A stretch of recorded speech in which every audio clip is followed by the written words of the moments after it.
In this lecture and in the next few lectures, I'd like to talk about WPA Enterprise, what it is, how it works, and how to hack it.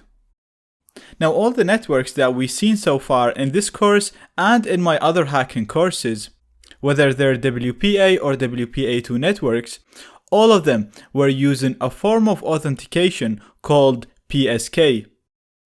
PSK stands for pre-shared key, and what we mean by that is there is one shared key that any device that wants to connect to the network can use, and they'll get access to the network. So there is one key in the network. That key is shared between all the clients, all the devices that want to connect to the network. And if you have that key, then you can authenticate and connect to the network. Now, because this is a very simple concept, the router manages the authentication in this case because we only have one key. So whenever a client wants to connect to the network, they have to give that one specific key, and if that key is correct, the router will allow the client to access the network or the internet. If not, then they'll just refuse them and not even give them an IP address. Now, WPA Enterprise is another form of authentication. So we have PSK, which is pre-shared key authentication, and we have another form of authentication called WPA Enterprise. Now, as the name suggests, it's designed for bigger and larger networks. It's usually used in large organizations such as big companies, universities, and so on.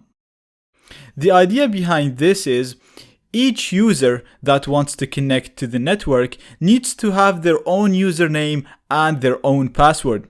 So there is no shared key. Each client has to have their own key to connect to the network. Now, this is actually a more secure implementation, and it has a lot of advantages. First of all, it's more secure because each user will have a unique key, so their traffic will also be encrypted using this unique key. And it's more practical because if you want to deny a certain user from connecting, you won't have to change the one password. You'll just have to remove their password from the authentication server. Now, because of this idea and this implementation, the router cannot handle this, and we usually use a central server for authentication. Now, the central server is very handy because we can add users and prevent users from connecting to the network without having to change the password for the whole network. So when using a pre-shared key, if we wanted to prevent a certain user, or if we thought that our password got stolen, then we have to change the password, and then we have to give the new password to all of the users that we want to allow to connect to the network. In the WPA Enterprise case, we don't have to do that if we think a certain password is stolen, or if we want to prevent a certain user from connecting, then we can just modify our central server, the radius server, and remove the password that we don't want to allow on our network. Now, WPA Enterprise is also considered to be more secure because, like I said, each user gets their own key and their traffic is encrypted using their own unique key, whereas in PSK, in the pre-shared key authentication, all the traffic through the network will be encrypted using the one single shared key. So regardless of the user, they'll all be using the same exact key. So right here I have a diagram of the way WPA Enterprise usually configured. Now, the access point will not be handling authentication like I said.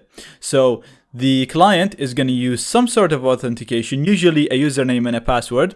It's going to send it to the access point. The access point will not do any form of verification. It will literally just forward that to the radius server. The radius server is the brain, or is the entity that decides whether this form of authentication is correct or not.